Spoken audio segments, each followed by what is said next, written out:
প্রিয় নবম শ্রেণীর শিক্ষার্থীবৃন্দ, তোমরা হয়তো অলরেডি সবাই জেনে গেছো যে তোমাদের ইংরেজি পাঠ্যপুস্তক বইয়ের কিছু পরিবর্তন ঘটেছে।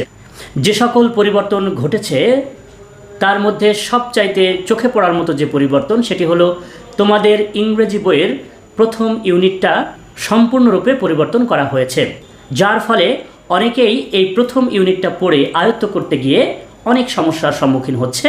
আর এই সব বিষয়গুলো বিবেচনা করেই আমি প্রথম ইউনিট অর্থাৎ যে ইউনিটের নাম হলো সেন্স অফ সেলফ, এই সেন্স অফ সেলফ এই ইউনিটটির উপরে কয়েকটি ক্লাস নিয়েছি। যে ক্লাসগুলো কয়েকটি পর্বে বিভক্ত করা হয়েছে। আশা করি তোমরা এই ক্লাসগুলো করলে তোমাদের সেন্স অফ সেলফ নামক যে ইউনিটটি রয়েছে সেই ইউনিটটি খুব সাবলীলভাবে বুঝতে পারবে এবং সকল কোশ্চেনের অ্যান্সারগুলো সুচারুরূপে করতে পারবে। তাহলে চলো শুরু করা যাক। তোমাদের ইংরেজি পাঠ্যপুস্তকের প্রথম ইউনিটটির নাম হলো সেন্স অফ সেলফ। প্রথমেই আমাদেরকে জানতে হবে এই সেন্স অফ সেলফের অর্থ কী। তারপরে আমাদেরকে জানতে হবে যে সেন্স অফ সেলফ বলতে আসলে কি বোঝায়। যদি আমরা সেন্স অফ সেলফের একটি ধারণা নিতে পারি তাহলেই সমগ্র ইউনিটটি পড়ার সময় আমাদের অনেক উপকারে আসবে। প্রথমেই আসি সেন্স অফ সেলফের অর্থ কী। সেন্স অফ সেলফের অর্থ হলো আত্মবোধ বা আত্ম উপলব্ধি। এখন কোশ্চেন হলো আত্মবোধ বা আত্ম উপলব্ধিটা কী। আত্ম শব্দের অর্থ হলো নিজ, অর্থাৎ আত্মবোধ হলো নিজের বোধ বা নিজের বুঝ। আত্মবোধ বা আত্ম উপলব্ধি বলতে বোঝায় তুমি নিজেকে কিভাবে উপলব্ধি করো বা তুমি নিজেকে নিজে কিভাবে বুঝে থাকো। অর্থাৎ একজন ব্যক্তি বা একজন মানুষ হিসেবে তুমি তোমার নিজের সম্পর্কে কেমন চিন্তা করো, নিজেকে তুমি কিভাবে মূল্যায়ন করো বা নিজের সম্পর্কে তোমার উপলব্ধিটা কেমন, এই বিষয়টিই হলো মূলত আত্মবোধ বা আত্ম উপলব্ধি, যার মধ্যে থাকবে তোমার নিজের চিন্তাভাবনা, অনুভূতি, বিশ্বাস এবং অভিজ্ঞতা। এই আত্মধারণা মানব জীবনে খুবই গুরুত্বপূর্ণ, কারণ এটি একজন ব্যক্তির ইচ্ছা, চিন্তা, মনোভাব এবং আচরণ সহ সামগ্রিক গুণাবলীকে প্রভাবিত করে থাকে। তাহলে আমরা এক কথায় যদি বলতে চাই যে what do you mean by sense of self, এক কথায় আত্ম উপলব্ধি হলো নিজেই নিজের সম্পর্কে জানা বা জ্ঞান অর্জন করাই হলো আত্ম উপলব্ধি বা সেন্স অফ সেলফ। আশা করি তোমরা সেন্স অফ সেলফ অর্থাৎ আত্ম উপলব্ধি বা আত্মজ্ঞান সম্পর্কে জানলে। কিন্তু আমাদের মনে প্রশ্ন জাগতেই পারে, কেন এই নতুন ইউনিটটি আমাদের পাঠ্যপুস্তকে অন্তর্ভুক্ত করা হলো বা এই ইউনিটটি অধ্যয়ন করার পর আমরা কি জানতে পারবো এবং কি শিখব। অর্থাৎ এই ইউনিটের শিক্ষণীয় ফলাফলটা আসলে কি। এই ইউনিটটা যদি তোমরা ভালো করে অধ্যয়ন করতে পারো তাহলে তোমরা কয়েকটা বিষয় খুব সুন্দরভাবে জানতে পারবে। 1 নম্বর, মানুষ হিসেবে তোমার অবস্থান বুঝতে তুমি সক্ষম হবে। 2, সমাজ ও সংস্কৃতির প্রতি তোমার দায়িত্বগুলি সম্পর্কে তুমি অবগত হবে। আর নাম্বার 3, মানুষ এবং প্রাকৃতিক জগতের সাথে তোমার সম্পর্কটা কেমন সে সম্পর্কে তোমরা জানতে পারবে। এবার আসি আমরা এই ইউনিটটা আসলে কিভাবে পড়ব। এই ইউনিটটি সম্পূর্ণরূপে এবং খুব ভালোভাবে পড়তে হলে, বুঝতে হলে আমাদের প্রথম কাজ হলো এই ইউনিটে যে সকল ভকেবুলারিগুলো রয়েছে সেই ভকেবুলারি অর্থাৎ শব্দার্থগুলোকে আমাদের প্রথমেই জানতে হবে। আমরা যদি এই ভকেবুলারিগুলোর অর্থ না জানি তাহলে আমরা এই প্যাসেজগুলো অর্থাৎ এই ইউনিটে যে কয়টি প্যাসেজ রয়েছে সেই প্যাসেজগুলো আমরা সুন্দরভাবে অর্থ করতে পারবো না, এবং অর্থ করতে না পারলে আমরা প্যাসেজটি পড়েও বুঝতে পারবো না। তাই চলো আমরা সকলে মিলে প্রথমে আগে ভকেবুলারিগুলো পড়ে নিই। কিন্তু মনে রাখতে হবে আমার এই ক্লাসে এই ভকেবুলারিগুলো কিন্তু এক ক্লাসের ভেতরে লিপিবদ্ধ করা হয়নি, কয়েকটি পর্বে এই ভকেবুলারিগুলো নিয়ে আলোচনা করা হয়েছে। প্রথমেই তোমরা এই ভকেবুলারিগুলো দেখবে এবং ভকেবুলারিগুলো অর্থগুলো শুনবে, তারপরে নিজের মতো করে তোমার খাতায় একটি নোট করে ভকেবুলারিগুলো লিখে রাখবে। তাহলে চলো আমরা ভকেবুলারিগুলো শিখে নিই। ইউনিট 1 এর 2টি লেসন রয়েছে, তা আমরা প্রথমেই লেসন 1টি নিয়ে কথা বলবো, অর্থাৎ লেসন 1-এর ভকেবুলারিগুলো 2 পর্বে আমরা আলোচনা করব। এখন যে ভকেবুলারিগুলো নিয়ে আলোচনা করব সেটা হলো প্রথম পর্বের ভকেবুলারি। প্রথমেই যে ভকেবুলারিটা তোমাদের স্ক্রিনে দেখতে পাচ্ছ সেটি হলো মেজর। উচ্চারণটা হলো মেজর। এই মেজর শব্দের অর্থ হলো প্রধান বা গুরুত্বপূর্ণ। ইংরেজিতে এটাকে প্রাইম বা ভাইটালও বলে থাকে। তারপরে যে ভকেবুলারিটা তোমরা দেখতে পাচ্ছ সেটি হলো স্যাগ্রিগেট। এই স্যাগ্রিগেট শব্দের অর্থ হলো পৃথক করা, বাকি অংশ থেকে আলাদা করা। এখানে একটা উদাহরণও তোমরা দেখতে পাচ্ছ যে 2 major factors segregate people in the society, অর্থাৎ 2টা প্রধান ফ্যাক্টর সমাজের মানুষকে আলাদা করেছে। পরবর্তী যে ওয়ার্ডটি দেখতে পাচ্ছ সেটা হলো আইডেন্টিটি। আইডেন্টিটির বাংলা অর্থ হলো পরিচয়। যেমন তুমি বলতে পারো তোমার নিজের পরিচয়, ইংরেজিতে এটাকে বলা হয় সেলফ আইডেন্টিটি, অর্থাৎ একজন ব্যক্তির নাম এবং তার ঠিকানা এবং তার সম্পর্কে কিছু কথা। পরের ওয়ার্ডটি হলো বিলঙ্গিং। বিলঙ্গিং শব্দের অর্থ হলো সহ, অন্তর্গত বা অন্তর্ভুক্ত করে। যেমন আমরা বলতে পারি যে পরীক্ষার ফি সহ তুমি পরীক্ষা দিতে আসবে, অর্থাৎ এই যে সহ শব্দটি ব্যবহার করলাম, এই সহ শব্দের ইংরেজি হলো বিলঙ্গিং। যেমন এখানে একটা উদাহরণ দেয়া আছে, you try to understand the identity of people belonging to different social classes. তারপরের ওয়ার্ডটি হলো ইন্টার রিলেটেড। ইন্টার রিলেটেড শব্দের অর্থ হলো আন্তঃসম্পর্কীয়, অর্থাৎ একটার সাথে আরেকটার ভিতরকার বা মধ্যকার সম্পর্ক। আবার অন্যভাবে যদি বলি, ইন্টার রিলেটেড শব্দের অর্থ হলো এমনভাবে সম্পর্কযুক্ত যেন প্রতিটি জিনিস একে অপরের উপর নির্ভরশীল। পরবর্তী ওয়ার্ডটি হলো শ্রিক। এই শ্রিক শব্দের অর্থ হলো চিৎকার করা।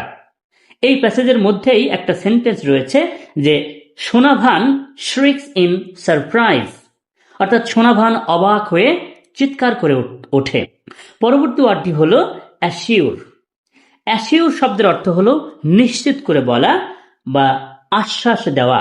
যেমন উদাহরণস্বরূপ বলতে পারি, হি অ্যাসিউরস হার, সে তাকে নিশ্চিত করলো। তারপরের যে ওয়ার্ড রয়েছে সেই ওয়ার্ডটি আমরা যদি একটু লক্ষ্য করে দেখব, সাম আপ। এই সাম আপ অর্থ হলো একটা সংক্ষিপ্ত বা স্পষ্ট বর্ণনা যা কোনো কিছু সম্পর্কে মূল ধারণা দেয়, অর্থাৎ যে কোনো ঘটনা বা যে কোনো বিষয়ের মূল ধারণাটাকেই আমরা সাম আপ বলতে পারি। তারপরের যে ওয়ার্ড সেটি হলো একটি ভার্ব, সেটি হলো স্ট্রিম আউট। স্ট্রিম আউট অর্থ হলো কোনো দিকে যেতে থাকা। তারপর ওয়ার্ডটি হলো স্ট্রেস। স্ট্রেস শব্দটির অর্থ হলো ছড়িয়ে পড়া বা ইংরেজিতে যাকে আমরা স্প্রেড বলে থাকি। স্প্রেড মানে হলো ছড়িয়ে পড়া। তারপরে শব্দটি হলো কোয়েক। কোয়েক শব্দটির বাংলা অর্থ হলো যে হাঁসের ডাক বা হাঁস ডাকা। আবার অন্য একটি অর্থ হলো হাঁসের স্বাভাবিক শব্দ করা। তারপরে যে ওয়ার্ডটি আমরা দেখতে পাচ্ছি সেটা হলো ইউজুয়াল। ইউজুয়াল শব্দের অর্থ হলো স্বাভাবিক বা সচরাচর ঘটে এমন। আবার এটার আরেকটি অর্থ রয়েছে সাধারণ বা নর্মাল। প্রিয় শিক্ষার্থীবৃন্দু, তোমরা তারপরে যে ওয়ার্ডটি দেখতে পাচ্ছ সেটা উচ্চারণ হলো হাস্ক। হাস্ক শব্দের অর্থ হলো তুষ। তোমরা দেখতে পাচ্ছ যে এখানে উচ্চারণ সহ দেয়া আছে, তোমাদের যাতে ভুল না হয় উচ্চারণটি, সেজন্য এই উচ্চারণটা এখানে ইনক্লুড করা হয়েছে বা অন্তর্ভুক্ত করা হয়েছে। তোমরা উচ্চারণটি দেখে সুন্দরভাবে উচ্চারণ করার চেষ্টা করবে। পরের যে ওয়ার্ডটি রয়েছে সেটা হলো আর্থন। আর্থন শব্দের অর্থ হলো মাটির তৈরি বা পোড়া মাটির তৈরি কোনো কিছু, অর্থাৎ কোনো কিছু যদি মাটির তৈরি হয় সেই ক্ষেত্রে আমরা আর্থন বলতে পারি। তারপরের ওয়ার্ডটি হলো বোল। বোল শব্দের অর্থ হলো, আমরা খুব সাধারণ ভাষায় যদি বলি, এটা হলো বাটি, অর্থাৎ গোলাকার গর্তওয়ালা বাটিকে আমরা বোল বলি। অর্থাৎ আমরা যখন খাবার খাওয়ার সময় ভাতের যে পাত্রটি থাকে সেটাকে আমরা বলি ভাতের বোল।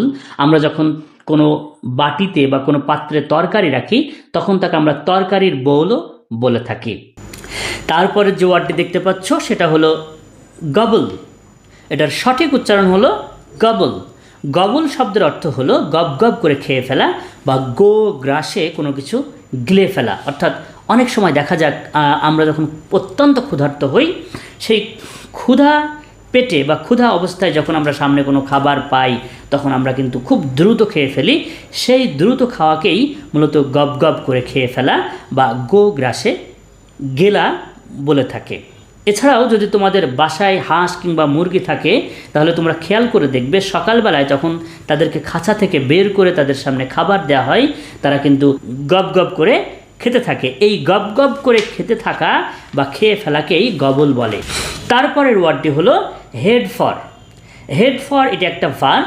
এটার অর্থ হলো কোনো একটা নির্দিষ্ট স্থান বা কোনো একটা জিনিসের দিকে যাওয়া, যেমন দে হেড ফর দ্য পন্ড। তারপরের যে ওয়ার্ডটি রয়েছে সেটা হলো লেট আউট। লেট আউট অর্থ হলো ছেড়ে দেওয়া বা মুক্তি দেওয়া, অর্থাৎ ইংরেজিতে বলা হয় রিলিজ সামওয়ান, কাউকে মুক্তি দেওয়া। তারপরে তোমরা অবশ্যই আরেকটি ওয়ার্ড দেখতে পাচ্ছ, সেটা হলো ককরাল। এটার উচ্চারণ হলো ককরাল। এই ককরাল শব্দের অর্থ হলো 1 বছরের কম বয়সের বাচ্চা মরগ। নেক্সট ওয়ার্ডটি হলো স্ট্রাইক আপ। স্ট্রাইক আপ মানে কোনো কিছু শুরু করা, অর্থাৎ আমরা যেটাকে স্টার্ট বলি, স্টার্টের পরিবর্তে তোমরা চাইলে স্ট্রাইক আপ ব্যবহার করবে, কারণ তোমাদের এই প্যাসেজের মধ্যেই স্ট্রাইক আপ দেওয়া রয়েছে। স্ট্রাইক আপ মানে শুরু করা। তারপরের একটা খুব ব্যতিক্রমধর্মী ওয়ার্ড রয়েছে, সেটি হলো পাফি আইজ। পাফি আইজ বলতে বোঝানো হয় গোলগাল ফুলে ওঠা চোখ। নেক্সট ওয়ার্ডটি হলো কাস্ট আ গ্লান্স। কাস্ট আ গ্লান্স শব্দটির অর্থ হলো কোনো বিশেষ দিকে তাকানো বা দৃষ্টি নিক্ষেপ করা। তারপরের ওয়ার্ডটি আমরা দেখতে পাচ্ছি সেটা হলো শিপ। উচ্চারণটা হলো শিপ। শিপ মানে হলো শস্য বা খড়ের আটি, মুঠি বা গুচ্ছ।